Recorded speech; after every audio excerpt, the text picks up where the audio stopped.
venus là ce soir. J'ai quelques petites choses à vous dire avant le spectacle. On vous a invité à une générale publique, c'est-à-dire que nous ne sommes pas encore dans les conditions spectacle. Et pour les spectateurs, j'espère que vous êtes bien placés, et pour les acteurs, et pour les décors, et pour les éclairages, et pour la musique. La musique ce soir est enregistrée sur bande son, mais en novembre, on a l'intention de reprendre ce spectacle avec la musique live, c'est-à-dire que sur le plateau, il y aura et d'un côté les musiciens et de l'autre le plateau de théâtre. Donc à ce moment-là, les musiques seront à voir et à entendre. Ce soir, elles seront qu'à 40 ans.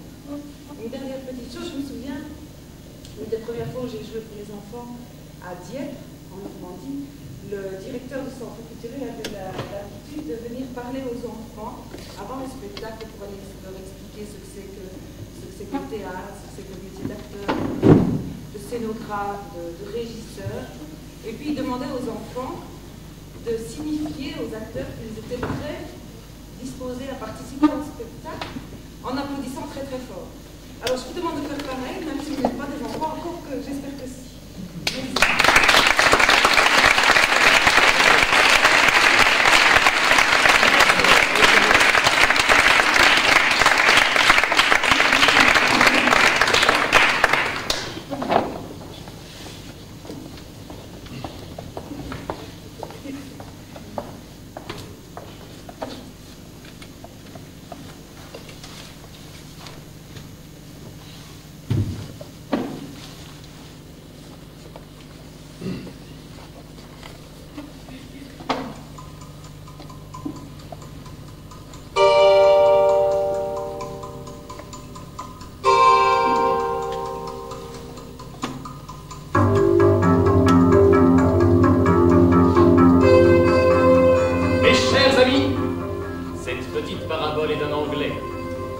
De sa métropole, il se surprit un soir à parler politique avec deux étudiants suédois, non loin d'Olvik.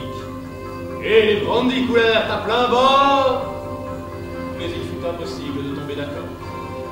Aussi, le lendemain, l'Anglais leur fit savoir ce qu'il pensait de la situation politique en leur envoyant cette fable dramatique. C'est elle, dans un instant, vous allez voir. La scène est chez un commerçant. Il vend du fer. On devinera qui il est, c'est assez clair. Le marchand de tabac et la femme aux chaussures, n'importe qui peut mettre un nom sur ses figures. Et qui est ce client, voyant sous son fardeau? Vous le saurez avant que tombe le rideau. Quant au sens de l'histoire, il suffit qu'on y pense et on le saisira. Maintenant, on commence!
Aussi bien que je le voudrais.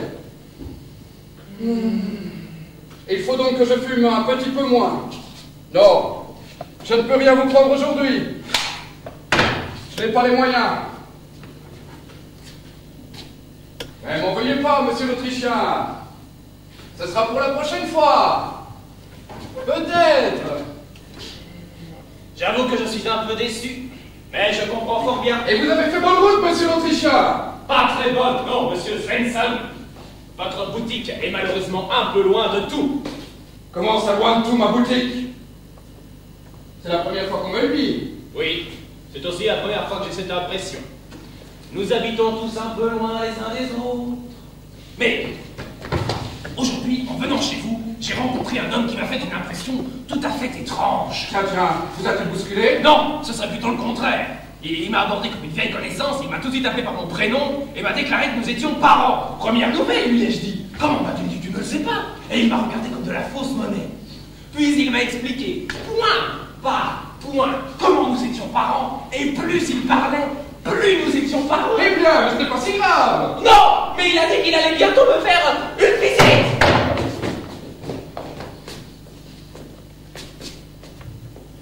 Et vous dites cela comme si c'était une menace. Vous savez, ces paroles étaient tout à fait banales.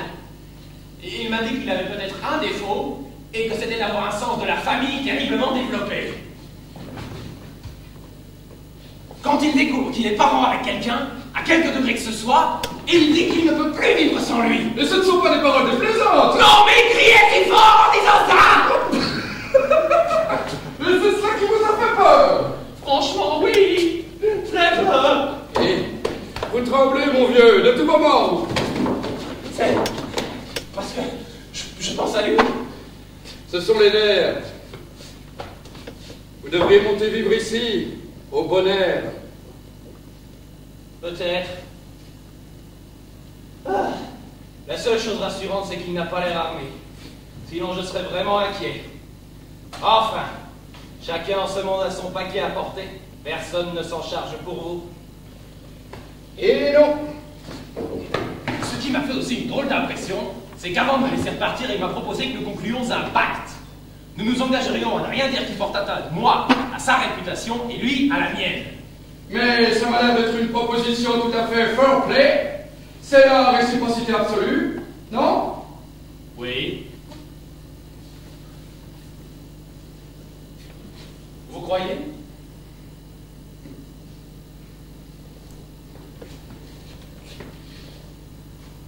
Il faudrait peut-être que j'ai une arme quelconque. Sûrement, ça ne peut pas faire de mal. Seulement voilà, les armes, ça coûte. Eh oui. Bon. Eh bien, au revoir, monsieur Svensson. Au revoir, monsieur l'Autrichien.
Votre tête me dit quelque chose. Vous avez connu mon frère, il fallait souvent chez. Ah, comment va-t-il? Il est mort. Il m'a allégué son affaire. Oh, mais c'est une nouvelle désolante. Eh non! Mais non pas qu'on dirigeait son affaire, naturellement, ce n'est pas ce que je voulais dire, mais qu'il soit mort. Vous semblez avoir eu de l'amitié pour lui. Pas tant que ça. C'était un bon client, voilà tout. Et maintenant, c'est moi, votre client. Eh bien, je suis à votre service. Vous désirez une barre comme votre frère? Ah, alors ça ferait 2 couronnes.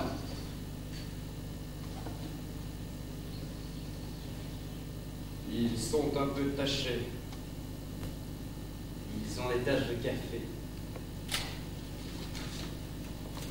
Ça ne vous dérange pas. Mais ce n'est pas du café, Qu'est-ce que c'est alors? c'est rougeâtre. Alors, ça doit être du sang! Je me suis coupé le doigt. Bon, vous voulez cet argent, oui ou non? Je ne pense pas avoir de difficulté pour le faire accepter. Non, pas la moindre. Alors, c'est parfait.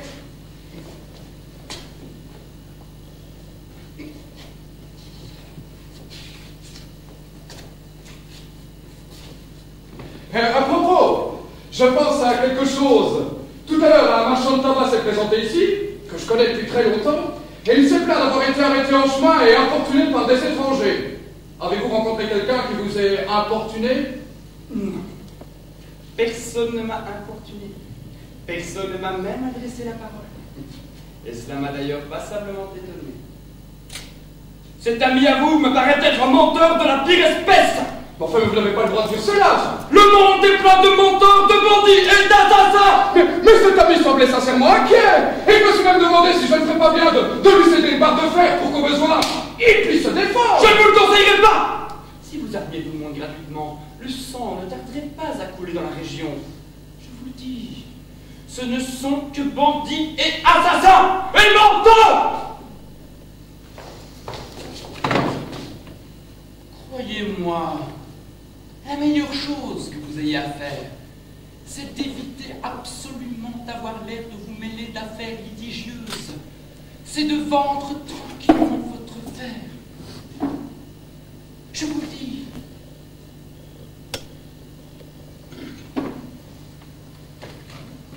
Moi, qui suis un homme de la paix, surtout, pas d'armes entre les mains de pareils gens. Ce sont des crèves à faim. Et lorsque la famille a une arme à la main, Je comprends.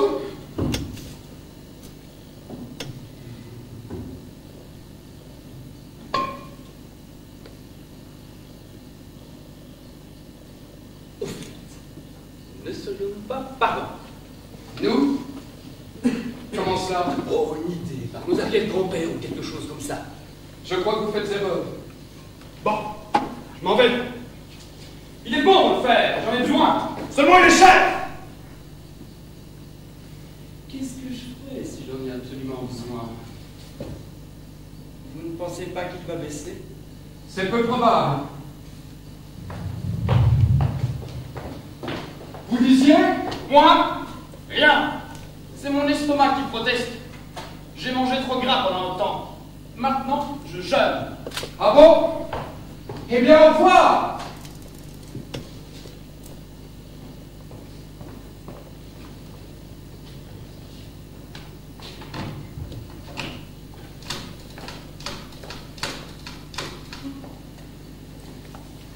C'est toi, Danson? Dis-moi, le nouveau sort de chez moi. Ah bon? Il est allé chez toi aussi? Ah oui, il m'a acheté de la marchandise. Ah bon? À toi aussi, il a acheté de la marchandise? Bah, tant qu'il paye, je ne crache pas dessus. Non, naturellement, tu ne craches pas dessus non plus tant qu'il paye.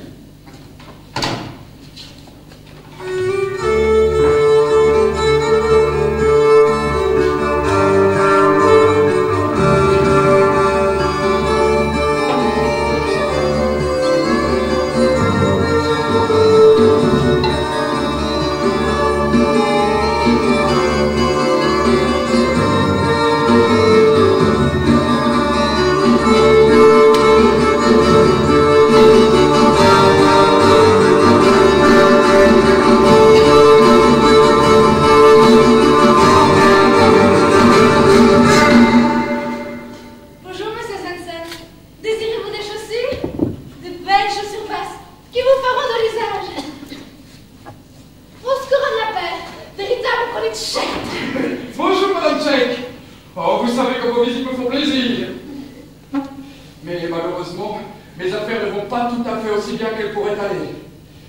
Si bien que, pour l'instant, je ne voudrais pas acheter une chaussure neuve. Mais soyez sûr que je ne me sers que chez vous. Et dites-moi, Madame Check, vous avez l'air toute retournée. Il y a de quoi? Vous ne connaissez donc pas l'affaire du marchand de tabac? Quelle affaire? Eh bien, un marchand de tabac, un certain Autrichien, a été attaqué en pleine rue. On lui a tout pris et on l'a assassiné. Que dites-vous là? Mais c'est épouvantable! Le voisinage ne parle que de cela. Les gens veulent constituer une police. Tout le monde devra en faire partie. Vous aussi, monsieur Zelson. Moi? Mais c'est tout à fait impossible, Madame Check! Je ne suis pas fait pour être policier! Pas du tout! Je suis bien trop pacifique! Et puis, ma cacarie me prend tout mon temps. Moi, je veux vendre mon fer en paix, un point, c'est tout. L'homme qui a attaqué le marchand de tabac devait être bien armé. Moi aussi, je voudrais une arme. J'ai vraiment peur. Envoyez-moi donc une barre de fer, monsieur Zelson. Volontiers, avec le plus grand plaisir, Madame Check. Mais une barre de fer, cela fait une couronne. Ah, je dois pourtant bien avoir encore une couronne. Et vos mains tremblent, Madame Check. En venant chez vous, j'étais abordé par un homme qui m'offrait des protections. Cela a fini de m'effrayer. Et pourquoi cela? Eh bien, vous savez, parmi tous les gens que je connais, je n'ai pas un ennemi. Cet homme est le seul que je ne connaisse pas, et il voulait venir chez moi pour me protéger à ce qu'il disait. C'est inquiétant, non? Dites, vous ne vous sentez pas menacé, vous? Moi? Non! Tout le monde est obligé d'être bien avec moi. Parce qu'en ces temps d'insécurité, tout le monde a besoin de mon fer. Vous comprenez? Et même s'ils se mettaient tous à se taper dessus, ils seraient obligés de me laisser en paix. Parce qu'ils ont besoin de mon fer. Oui, vous étiez toujours vous en tirer. Au revoir, monsieur Zelson. Au revoir, Madame Check. Je vous envoie votre part.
Donnez toujours.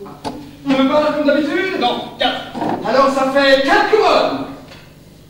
Je voudrais vous faire une proposition. Eu égard au fait que malgré tout, nous sommes un peu parents. Pas que je sache, mon cher. Même si vous ne le savez pas, ça ne fait rien. Je voudrais vous proposer de recourir désormais à un autre procédé. Un procédé de troc. Marchandise contre marchandise.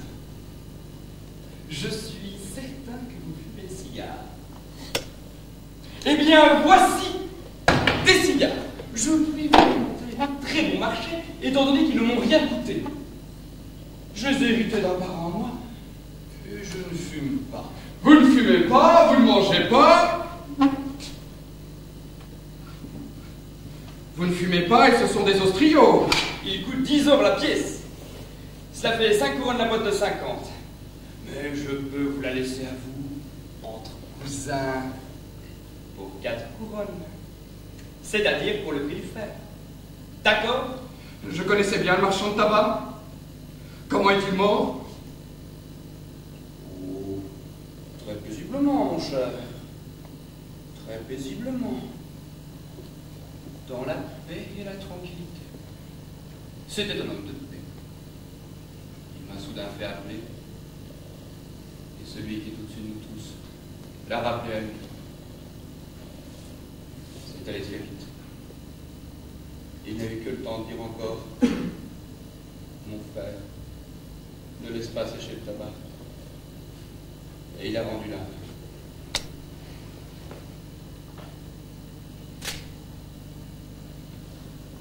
J'ai déposé sur sa tombe le bouquet dont il a borné sa porte pour me souhaiter la bienvenue.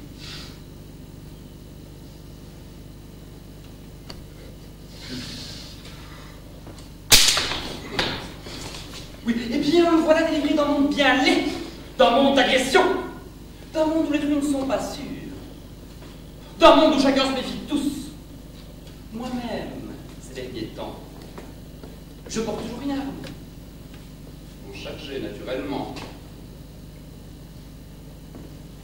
Uniquement pour faire peur. Bon, alors, ces cigares! Je ne peux pas me permettre de fumer des cigares. Et si je pouvais m'acheter quelque chose, ce serait plutôt des chaussures. Je n'ai pas de chaussures, j'ai des cigares et j'ai besoin de fer. Et pourquoi avez-vous besoin d'autant de fer? On a toujours besoin de fer, monsieur Svensson. Oui, eh bien, vous feriez peut-être mieux de vous acheter à manger. Cela viendra. Cela viendra.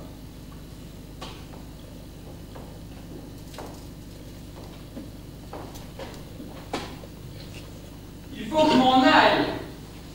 Je vois que le temps est à la pluie et je porte un complet en laine de mon invention qui ne supporte pas la pluie.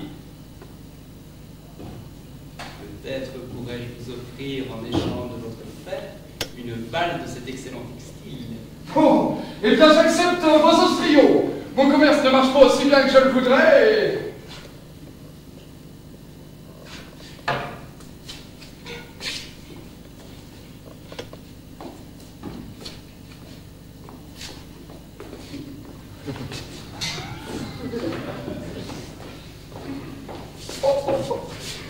À bientôt.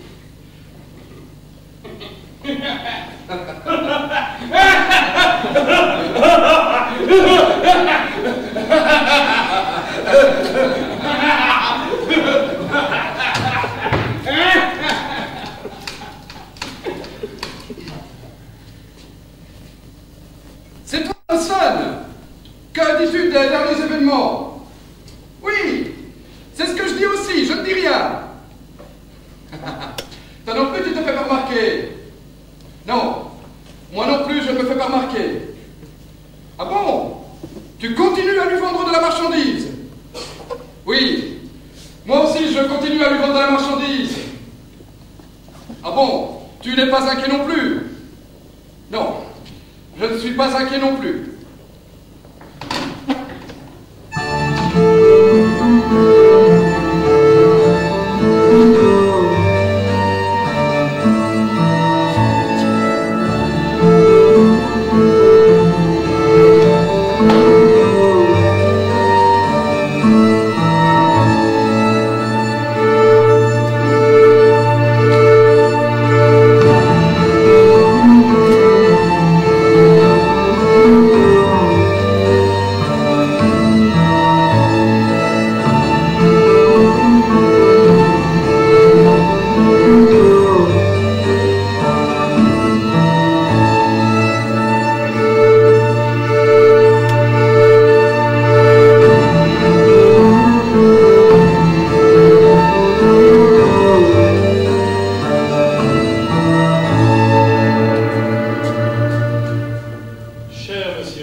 Madame Gall et moi-même souhaiterions tenir avec vous une petite conférence. Si toutefois, vous pouvez disposer du temps nécessaire. Monsieur Britt, soyez convaincu que je suis constamment à la disposition de mon plus gros client. Il s'agit de l'épouvantable agression dont a été victime Madame Tchek. Une agression sur la personne de Madame Tchek? La nuit dernière, notre voisine, Madame Tchek, a été agressée par un homme armé jusqu'aux dents. Ce type que nous connaissons tous. Il lui a tout pris et il l'a assassiné. Comment? Madame Tchek assassinée? Mais enfin, mais comment est-ce possible? Oui, comment? Nous sommes également bouleversés et ne parvenons pas à comprendre. Madame Gall était particulièrement liée avec la victime. La nuit dernière, on entendit soudain des appels au secours provenant de la maison de Madame Tchek. Madame Gall se précipita aussitôt chez moi, et nous nous concertâmes durant de longues heures sur ce qu'il convenait de faire. Puis nous nous rendîmes au domicile de la malheureuse, et la trouvâmes en violente altercation avec ce type.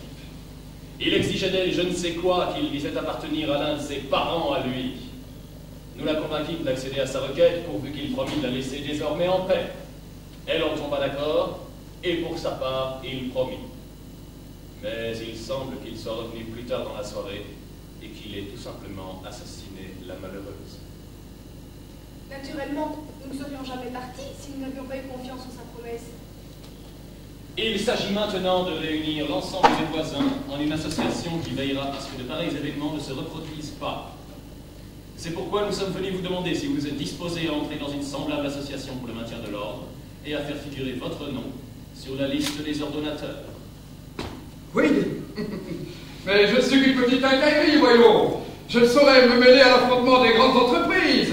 Et en entrant dans une telle association, je ne ferai qu'irriter quelques-uns de mes clients. Ah! Vous voulez à tout prix vendre votre fer, peu importe à qui? Mais enfin, pas du tout, comment pouvez-vous dire des choses pareilles? J'ai une conscience, tout comme vous, il me semble. Seulement, voyez-vous, je ne suis pas d'un tempérament belliqueux. Il ne s'agit nullement de mon commerce. Détendons-nous un peu et causons tranquillement. Vous fumez? Des ostriaux? Ces messieurs seraient bien aimables de ne pas fumer. Oh, excusez-moi. Vous parliez de votre conscience, Monsieur Svensson. Vraiment? Ah oui, naturellement. Je puis vous dire que j'éprouve pour la violence, quelle qu'elle soit, une profonde aversion. Depuis ces derniers événements, je ne perds plus l'œil de la nuit. Et en fait, si je fume tant en ce moment, c'est par nervosité, madame. Vous ne seriez donc pas foncièrement hostile à l'idée d'une association contre la violence? Hostile ou pas, je suis poussé par des motifs de nature exclusivement idéaliste. Nous ne doutons pas un instant de votre point de vue idéaliste, Monsieur Svensson. Nous sommes certains que si vous vendez du fer à ce type, ce n'est pas par sympathie pour son activité. Nullement, je la condamne. Vous ne vous sentez pas non plus parent avec lui comme il le prétend. Pas le moins du monde. Vous ne vendez que parce qu'on vous paye et aussi longtemps qu'on vous paye. Exactement. Et votre sentiment est que ce type n'aurait plus besoin de votre fer à partir du moment où vous feriez partie de notre association pacifique, qui garantirait votre sécurité et celle des autres. Mais il aurait besoin de mon fer, naturellement. Je ne sais vraiment pas s'il en fait, mais... Des mitrailleurs! Oui, enfin non, je ne sais pas. De toute façon, il aurait besoin de me l'acheter. Seulement, comme je vous le disais, cela pourrait l'irriter. Et moi, je suis pacifique. On se fait pas, hein. Bon, pour tout vous dire, j'attends justement sa visite. Et je préférerais qu'il ne me trouve pas dans ma boutique. Il faut vous dire qu'il a énormément d'intuition et qu'il se froisse avec une invraisemblable facilité. Faites-moi donc la grâce de... Combien coûte le fer? Une couronne là-bas. Oh! Mais il y a du monde! Des amis à vous, Svensson? Oui, non. Dans une certaine mesure, un rendez-vous d'affaires. Nous nous entretenions du meurtre de Madame Tchèque par vous, monsieur. Par moi? Oui. Mensonge! Provocation! Calomnie! Comment? Vous niez le meurtre de Madame Tchèque? Je le nie. Madame Tchèque, qui m'avait été recommandée pour de proches parents logeant chez elle, m'a prié hier d'assurer sa protection. Sous les instances répétées de mes parents à moi, je me suis chargé hier de sa protection. Ce furent les derniers grands instants de son existence.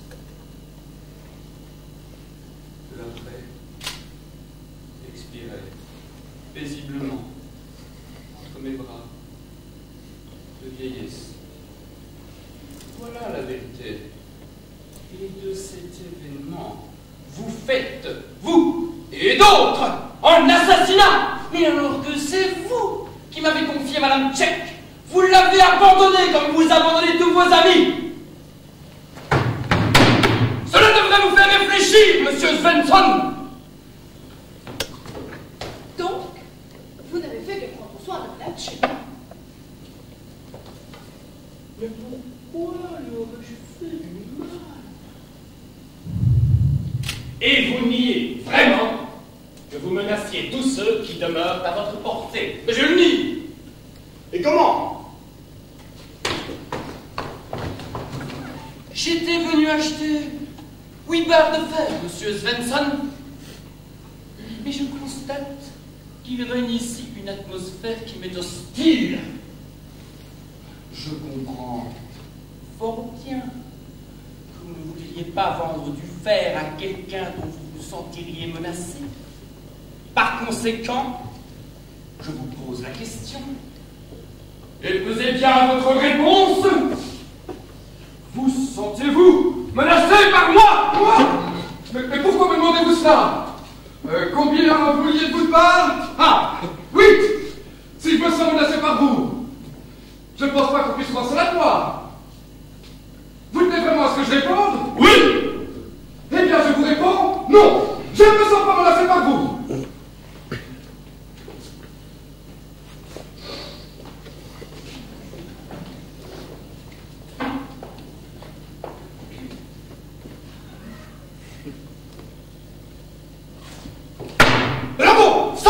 Courage au moins. Nous sommes tout de même bien parents, Svensson, même si vous ne voulez pas en convenir.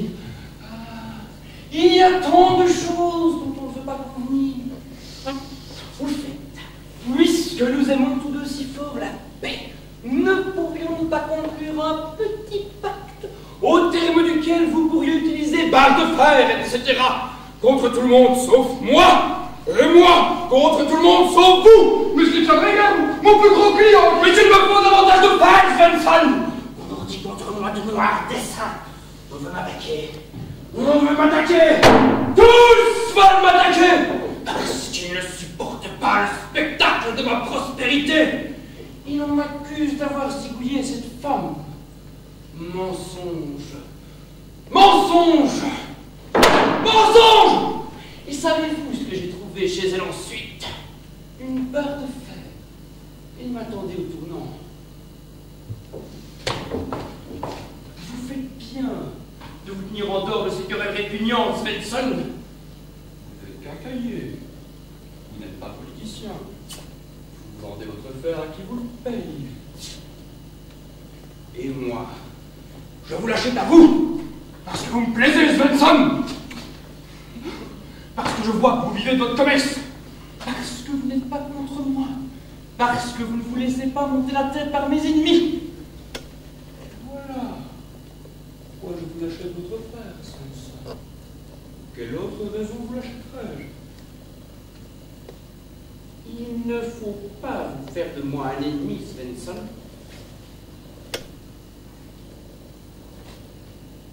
Tenez, l'autre jour,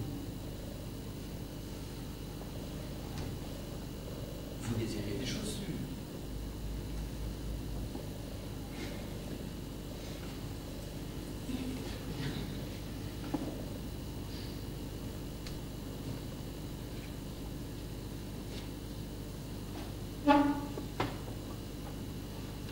Eh bien, voilà les chaussures. Tout à fait ce qu'il vous faut, Svensson. Je puis vous les compter à un prix très avantageux. Savez-vous combien elles m'ont coûté? Combien? Rien! Vous voyez, Svensson, et c'est vous qui en profitez. Oui, Svensson, nous allons devenir les meilleurs amis du monde, surtout lorsque nous nous serons entièrement mis d'accord sur le prix du fer.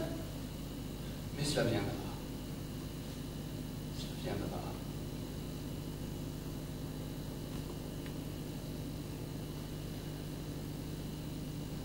Mais dis-moi donc pour les bases, Svensson!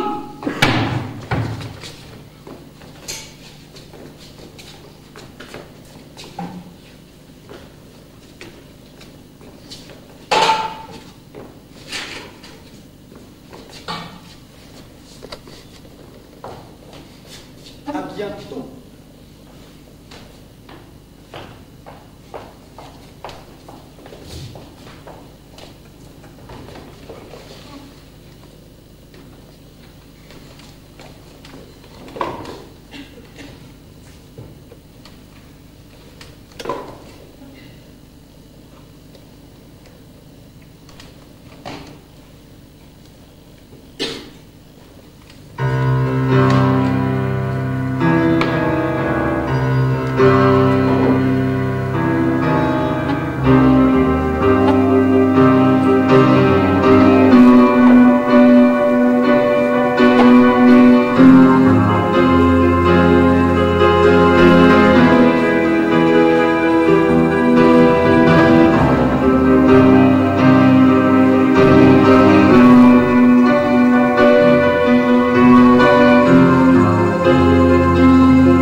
Au secours! Au secours! Combien